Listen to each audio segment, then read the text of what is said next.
Tu rentres du boulot, il est tard, il est 3 heures du matin, il n'y a plus de métro, tu rentres à pied. Et là, tu as une voiture de 4 jeunes gars qui s'arrêtent et qui fait « Oh, mademoiselle, vas-y, tu prends combien pour me sucer, moi et mes potes ?» Voilà. Donc moi, la réaction que j'ai eue à ce moment-là, c'était de leur répondre si tu m'avais demandé gentiment, peut-être je vous aurais sucé gratuit, les gars. » Donc du coup, les gars, ils m'ont dit « Ouais, vas-y, c'est une tarée pour qu'on trace. » Bref. Donc voilà, c'est ce genre de choses un peu la femme un peu objet sur lequel on peut être confronté quelquefois. Après voilà, moi j'ai eu des expériences. Alors des fois tu vois, hein, des gars titubants, moi c'était arrivé une fois avant de rentrer en boîte et j'étais avec des potes mais qui étaient plus loin derrière et j'étais avec une copine, un gars torché qui essaye de parler, donc forcément tu sais qu'il faut pas engager la conversation parce qu'après ça peut être compliqué et le gars juste parce que tu l'ignores. Et donc j'ai tracé mon chemin, il m'a foutu un coup de pied dans le dos, j'ai fini par terre. Donc ouais, tu te dis, en fait tu sais pas toujours trouver des solutions. C'est est-ce qu'il faut répondre et être gentil et des fois ça peut être compliqué parce que tu es juste gentil et le gars il croit qu'il y a une ouverture et soit tu t'ignores et voilà. Il y a une fois où j'ai voulu être gentil, j'ai discuté avec un gars alors que j'étais à un kebab et il était tard. Alors forcément c'était aussi un peu le soir, mais bon, je n'étais pas maquillée, pas tenue provocante, rien.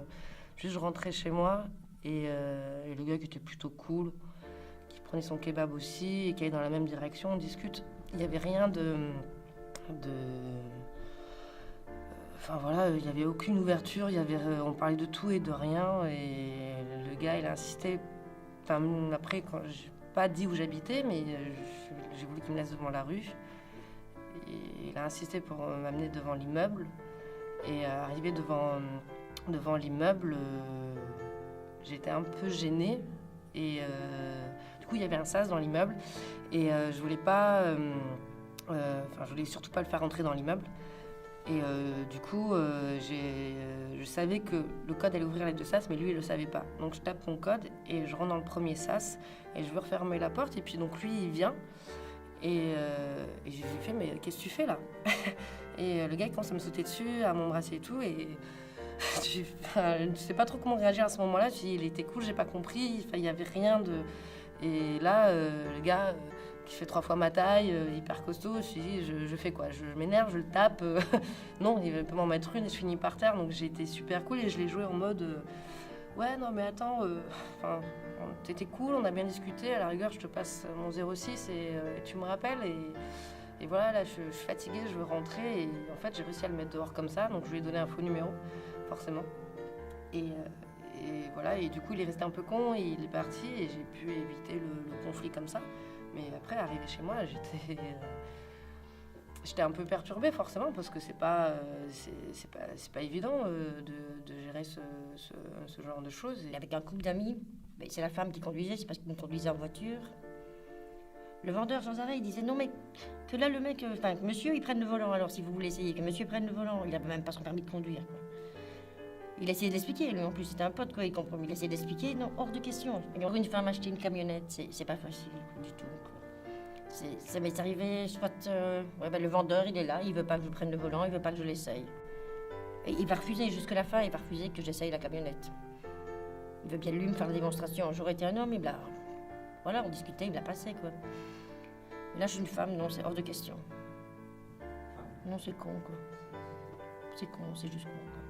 C'est juste con, puis après, bon, voilà, c'est leur éducation. Je suis pas sûre qu'ils sont... Enfin, cette génération-là, en tout cas, elle changera plus, quoi. C'est des gens qui ont quoi, la cinquantaine maintenant, quoi. Enfin, je sais pas si chez les plus jeunes, c'est tellement... J'en sais rien, en fait. Je me rends plus compte, maintenant, je fais plus attention à ça. Je crois que les gens, ils diraient que je suis une salope, quoi. Parce que je sais vivre sans homme, je me débrouille très bien toute seule. Je suis très heureuse de vivre seule, je me tape des mecs seuls si j'en ai envie. On passe bien, c'est un mec qui a du succès, non? C'est un mec qui est débrouillard, il n'a pas besoin d'une femme pour lui faire à manger, et en plus il a du succès. Non, il serait même plutôt courtisé, quoi. Non, c'est pas parce que t'es un homme que tu prendras le volant de ma voiture, c'est moi qui conduis, point final, quoi. Non, tu n'as pas l'air con sur le siège à côté de moi. Parce que c'est l'impression qu'ils ont, hein, les hommes, c'est d'avoir l'air con si c'est la femme qui conduit. Alors que bon, ben non, je sais pas pourquoi on aurait l'air con aussi, nous, alors si on est à côté. Il faut bien qu'il y ait des deux à côté, non? Il y en a des chouettes et puis il y en a des vraiment des coincés, quoi. Ils ont leurs idées bien arrêtées, ils changeront pas d'idées, quoi. Avec des trucs. La femme, c'est l'accueilleuse, elle aime bien rester à la maison, elle aime bien comme ça, elle aime ça s'occuper des enfants, elle est là. L'homme, c'est le chasseur, il doit partir. C'est normal, c'est naturel, quoi. Et moi, j'entends des trucs comme ça, hein, putain, ça va, j'aime bien mes gosses, mais je suis pas née pour rester à la maison, à pouponner, hein, je déteste. Hein. Et les gosses des autres, je les garderai pas. Mais ils ont l'impression que c'est nous, on est nés comme ça, quoi. Comment vois-tu la femme? Et la femme, elle est multiple. Comment je la vois? Je la vois comme un être humain. Chacune est différente. Elles sont toutes différentes. Je suis différente de chacune d'entre elles aussi. La femme, non? En fait, la femme est un être fort qui a été fragilisé par le fait qu'elle est sujette, enfin c'est elle qui porte les enfants.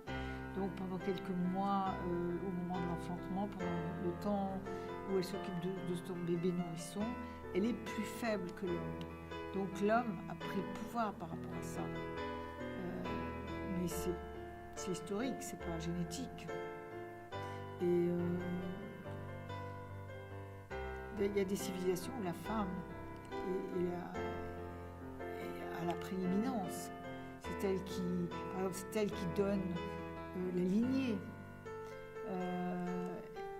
Et les hommes ayant la force physique plus importante, c'est une force qui est visible de suite. Donc il y a une espèce de visibilité de la force et soi-disant de la supériorité des hommes. Ce qui n'est pas vrai, les hommes ont besoin des femmes, malheureusement, encore plus qu'ils ne pensent. Mais je pense que les femmes ont besoin des hommes aussi. Hein. Je ne suis pas en train de dire que les